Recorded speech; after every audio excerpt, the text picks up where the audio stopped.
Hello, this is Consult with Ben. How can I help you? Another thing I just want to put it in your head, because when I was 19... What do you think about 15-year mortgages over 30?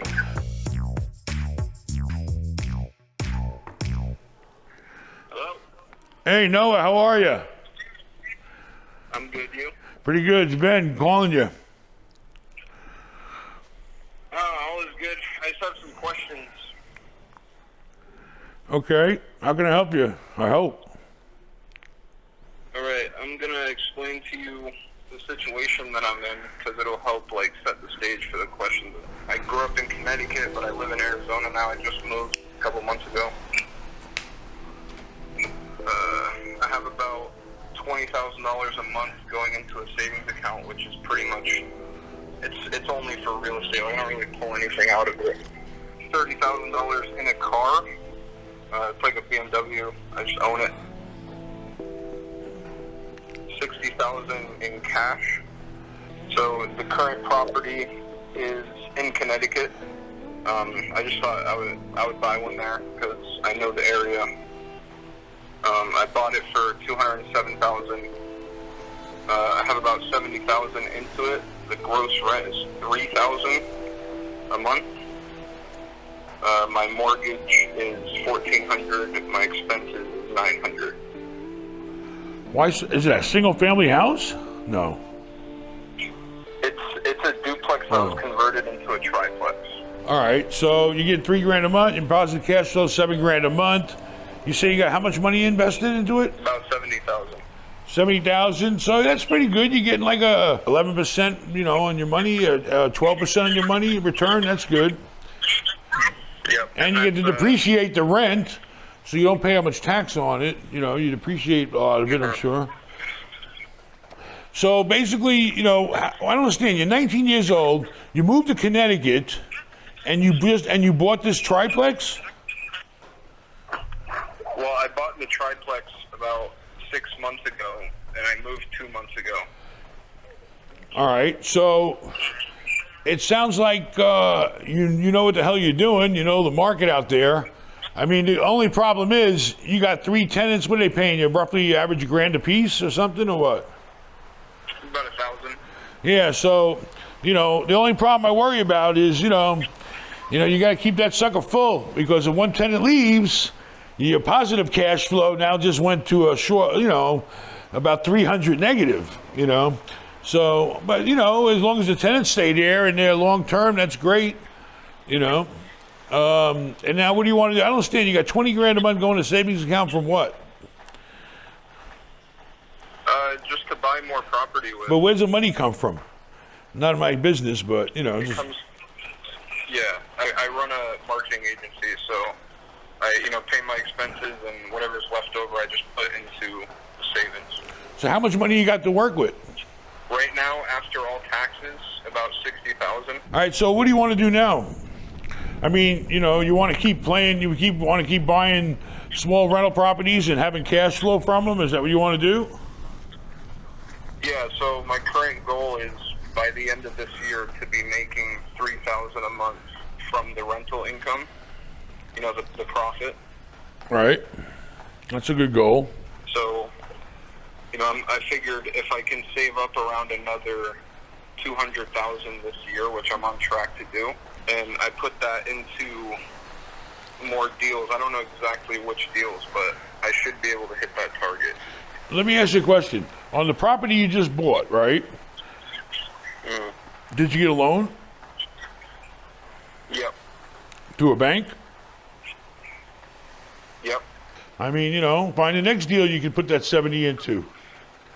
Yep. I have an agent in Connecticut that's, sending out flyers looking for off-market, just other investors that want to get rid of their properties. So I've been working with him. I mean, it sounds like you're on the right track, especially at your age, man. You're doing great. You just got to find more deals. Yeah. Is he going, there's nothing on the MLS that you can go and try to bargain down? I like stuff on the market. All that off-market stuff is all nice, but it's hard to find. I like to play the market. If somebody's got this shit on the market, they want to sell it. And you should be able to, just because you don't like the price, it's worth your time to try to get the price down. You know, have your agent make them a lowball offer, because they may not have any other offers, and you might come to a meeting point. I mean, just today I was negotiating a meeting point, you know, showing my son how to do it. You know, you gotta, you know, if there's something's on the market, it's for sale. Are there any triplexes or fourplexes or duplexes that are on the market, but they're like, you know, maybe 20% more than you want to spend, or if they were 20% less, you would buy them? You should try to approach them. Yeah, I haven't made any offers, so I probably I mean, do you know what's on the market in the area you like right now? You should know every single property that you would want to own. That, you know, he can print you out a list off the MLS, I'm sure, and just show you everything that's for sale and how much they want and how many units. And then you can look at them and see how many days they've been on the market. If they've been on the market for a long time, you want to hit them with a low offer. You know, don't waiting around for the off-market stuff is fine, but at least I know the person I'm talking to wants to sell. They may want something different than I want, but they want to sell. So, you know, I would definitely, if you're not looking at what's active on the market, I would definitely do that right now. Yeah, I'm checking the MLS almost every day. Okay, so you're already checking the MLS. All right, well, you know, you should be, you know, looking at the ones that, you know, are overpriced, and figure out what price makes sense to you and make some offers on. Because let me tell you, if somebody's got something on the market right now, believe me, they want to sell. And now is the best time to hit them. Now is the best time for you to start lowballing stuff on the MLS, because people want to sell. That's good to know. I need to send out more offers for sure. Yeah, no, you look at every single one on the, how many are on the list right now? If you pull the 2 to 4 market in the area that you want to be in, how many? You know how many are for sale? Yeah, there's about 25. 25. Well, you need to sit down and underwrite each one of them, and you got to determine what price you'd be willing to pay for that asset, and go in and then lowball them, and then maybe at least get some kind of dialogue going and find out what their rock bottom is. You know, go back. Sometimes I got to go back and forth with people 3 or 4 or 5 times, you know, in negotiating deals. You know, so especially in your market that you're talking a couple of $100,000, you might be going back, you know, every couple of thousand. You know, play the game. Make your agent play the game. The harder he plays the game, the cheaper you're going to get that property. You know what's another good trick in the market you're in? You know what I found it works sometimes? Is like, if you see a small property you like and it has a for rent sign up, that means that if it's a small property and it says it's only 2 units and one of them's for rent, believe me, that owner ain't too happy right now, because he's only getting half his money coming in. Same thing with a triplex or a fourplex. So whenever you see a small property that's for rent, it costs you nothing, and it takes a 5-minute phone call to call that number up and say, hey, by the way, you know, you're interested in selling? You'd be surprised, you know? If it's the owner, they might say, yeah, how much you want, you know, and you say, hey, how much you want? You know, it doesn't hurt. It works for small properties. It never worked for a big property. But when you see these little small places with for rent signs in, call them up. Say, hey, you interested in selling it? You never know. You might strike a deal. And like I said, you just got to lowball the stuff. Just because somebody's asking $300,000, believe me, you never know. In these day and time with this crazy virus, they might take $250. You know, or instead of 200, they might take 150. You don't know. You know, you have nothing to lose by asking. And it costs you nothing. You know, the agent's not costing you shit because he gets his commission from the seller. Right. So he's working for free for you. Just tell him, make offers on these properties. You know, but to determine what price you feel comfortable paying for them.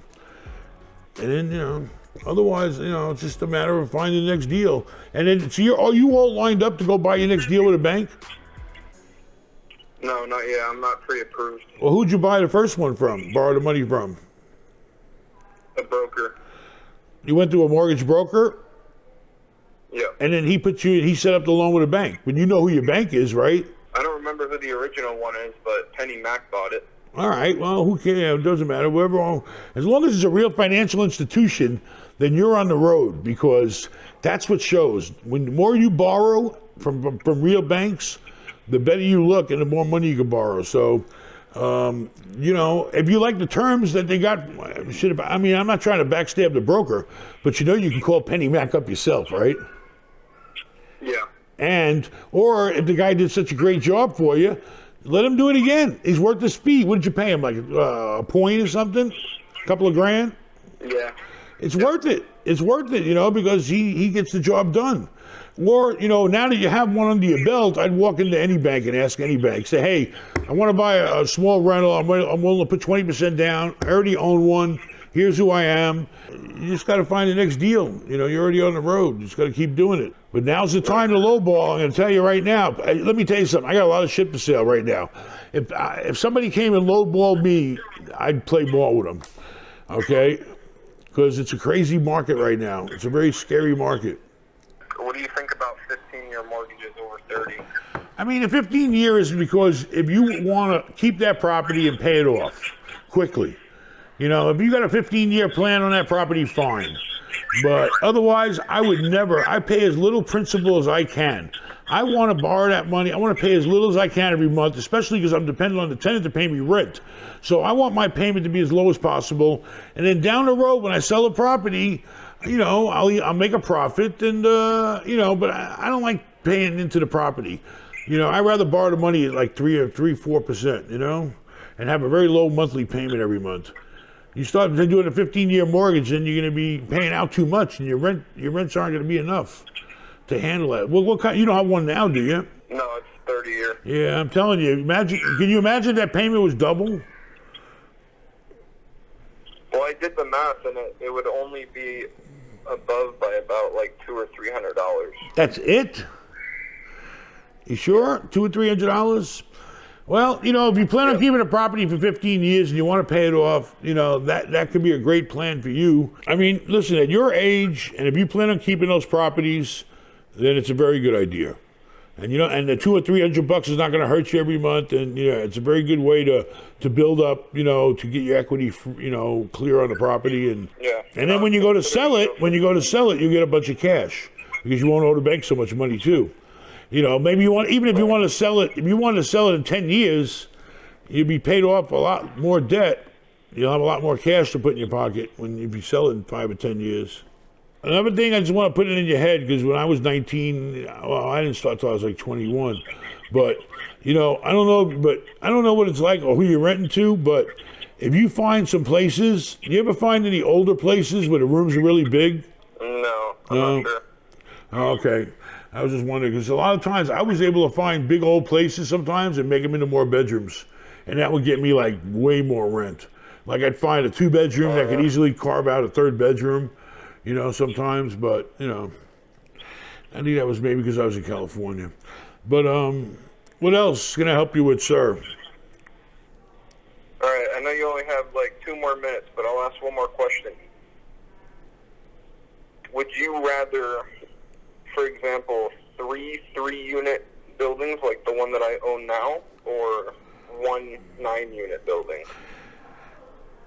You know, anything that you can make money on is good. You know, whether it's, of course it's nice to own 9 units because you got them all in one place, and it's easy to run, and, you know, and it's more substantial. And then 9 units end up turning into 20, and then 20 you buy 40, and 40 you buy 100. I mean, that's the way it works, you know. But in this market right now, if you can find anything you feel comfortable with that you think is a good investment, have it both. You're at 19 years old, and as long as you got the money and the ability, you know, I would bite off more than I could chew. As long as you feel like it's a safe deal and you're making money on it, you need to, you know, bite off as much as you can chew, because the more you bite, the more you got.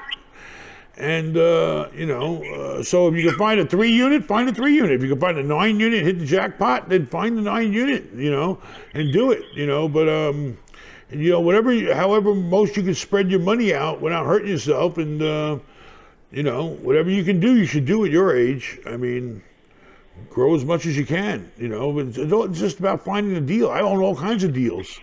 You know, you can't just stick to one thing. You got to go wherever the money is. Yeah, that makes sense. You know, if it's a house even, if you found a cheap house, hey, I could buy this house today and flip it tomorrow for 50 grand, then you should do it. You know, don't close your doors to anything. Keep the doors open to anything that you feel that you can afford to do. So, anything else I can help you with, sir? Oh, we're good. I gotta go make some lowball offers so I can make my $200 back. All right, good luck to you. I wish you the best of luck. All right, but keep up the good work. You're doing great things. Keep it up, man. All right. All right, you're on the right frame of mind. All right, take care. 19 years old? 19! He's got a triplex, he's got cash flow, he's got a BMW, he's got shit going on. This guy's got his head on right. All right, that's it for the phone calls. Hello, this is Ben. Leave me alone, Mike. Hello, this is Ben. How can I help you? I forgot the consult part. And when you say when you help you. Hello. All right, here we go. You ready? Hello, this is Consult with Ben. How can I help you?